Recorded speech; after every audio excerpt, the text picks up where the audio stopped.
With its $10.2 billion investment in the metaverse, Meta unveiled yet another cringe-worthy product. A demonic VR porcelain doll of Mark Zuckerberg that was worse looking than a Second Life avatar from 2003. It was hurriedly released in response to yet another round of internet mocking, but even so, it wasn't much more expressive or lifelike than a Ken doll. You can even use it as a Snapchat filter, thanks to meme lords. Not how bad this digital face is, but the fact that it serves as a representation of how badly Meta is handling expectations for the metaverse is the worst aspect. Anyone anticipating that this metaverse thing would ultimately turn out to be a real-life adaptation of the book and movie Ready Player One is in for a major letdown. And Zuckerberg is too when he finally understands that only a tiny portion of enthusiasts will accept this difficult dimension. Catching up on the metaverse drama. To promote that Horizon Worlds, the metaverse world Zuck's business is creating is now accessible in France and Spain. Meta displayed the Mac Zuckerberg 3D figurine next to a fairly depressing 3D representation of the Eiffel Tower and La Sagrada Familia. In comparison to the real Zuck, the avatar is fairly accurate. Both have the same lifeless eyes and delicate skin. But Twitter erupted the sarcasm and corrosive humor. Looks great! To come work for Meta, where the most brilliant technologists of the day have achieved 1995 level graphics. Just 4 days after the original, Zuckerberg had to publish a new version on Instagram due to the overwhelmingly negative response, coming shortly after significant upgrades to Horizon and Avatar graphics. Zuckerberg posted like a kid who hasn't done his homework, making up a bad excuse. Also, he knows the photo he posted was pretty basic. It was taken very quickly to celebrate a launch.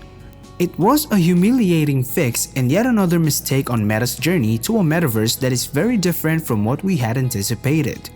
The most recent round of artistic criticism started after Zuckerberg revealed Meta's Horizon Worlds VR platform.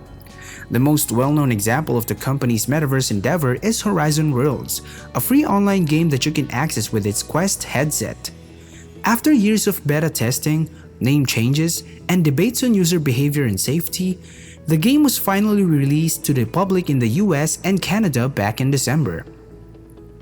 Horizon Worlds had 300,000 users by February, and desktop and mobile versions are coming soon.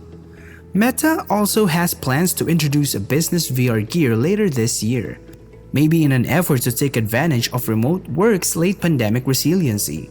The sum of it all may represent the largest pivot in Facebook's history since the development of mobile, but the overall impression is one of gloom and lifelessness, similar to the moment Zuckerberg was pictured wearing full-face sunscreen. Internet users immediately compared Horizon Worlds' appearance to early 2000 video games because it was blocky, fuzzy, and simplistic. Many of the cultural flashpoints they mentioned, such as The Sims, Nintendo's Mii characters, and Dire Straits' Money for Nothing video, were, and in some cases still are, beloved and well-liked in their respective eras. The Dunkfest focused more on the fact that Meta has invested more than $13 billion in VR development, money that the business doesn't intend to recover for years, while the basic game is unfit for a PlayStation 2. In the metaverse, you don't even receive a lower body or a useful nose. Metaverse expectations that didn't meet. When the first Zuckerberg avatar was released, it was legitimately perplexing that despite spending more than $10 billion on VR last year, Meta's flagship program still has graphics that are worse than those of 2008 Wii game. One of the fundamental issues with the metaverse is this: what each of us imagines in our minds and what is actually achievable to support hundreds of millions or maybe billions of gamers online are completely at odds with one another. People find it difficult to believe that they can achieve the metaverse ideal that science fiction sold us and that Zuckerberg is failing to provide with any current technology. The high-fidelity visuals and grit you may see in Call of Duty are traded away in metaverse-like titles like Fortnite and Roblox so that more players can access these dynamic environments on a wider range of devices, from powerful PCs to low-cost Android phones. This is due to the fact that their success metric is the number of concurrent players or the metaverse of people rather than the world's graphic fidelity. As you move from a 2D screen into virtual reality, this principle only becomes more challenging. To prevent sickness in the user of VR eyewear, more sophisticated graphic processing is needed. And the bulk of people still finds their physical barrier to be too great due to their form.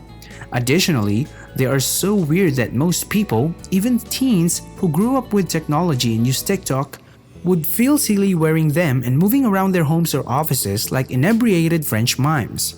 Second, user experience. The reality is that trying to live or connect with others in an alternative world while wearing an artificial contraption on your head is impossible. Using the games and cameras on their phones, people already communicate with one another. Does talking to a Zuck puppet or Cook Moji wearing a VR headset really add anything to what we have now? The fact that you have to wear anything automatically makes the entire premise a terrible user experience from the jump. Meta overestimates the power of VR in its current form, as does anyone criticizing Meta for not being immersive enough. Right now, a chat on Tinder using a smartphone can feel a lot more engaging than using VR goggles to communicate, simply because our brains fill in so many of the blanks in that conversation. Instead of viewing a depiction of the other person that is incapable of capturing the whole range of human emotion, we envision their face. The same thing takes place when you play a great game with an engaging plot and gameplay. Even if the images are only 8-bit sprites, game designers are aware that our imaginations step in to make the experience more impactful. That common happy face could represent anything in children's imagination. The opportunity to tell their narrative lay before them.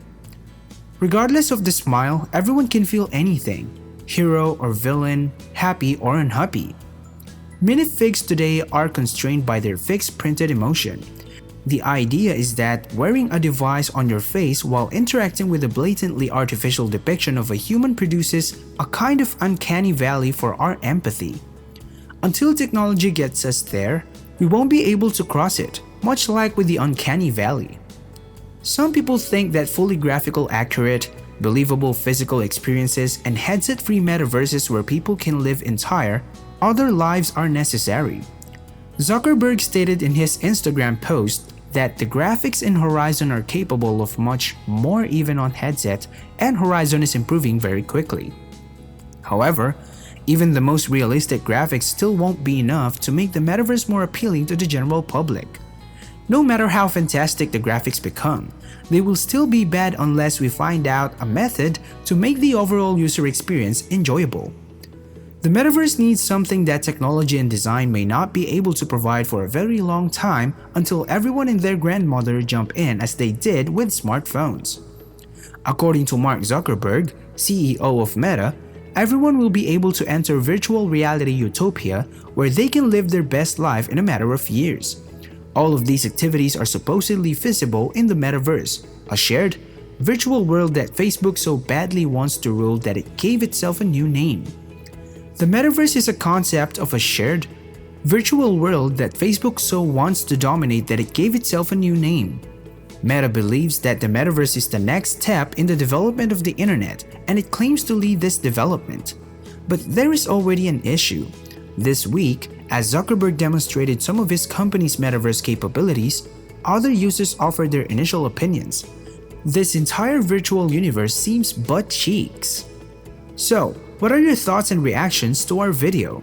Please let me know by leaving a comment below. And if you enjoyed this video, please press the like button, turn on the notification bell, and subscribe to Metaverse for more videos like this. Thank you for stopping by to watch. See you in our next video. Bye!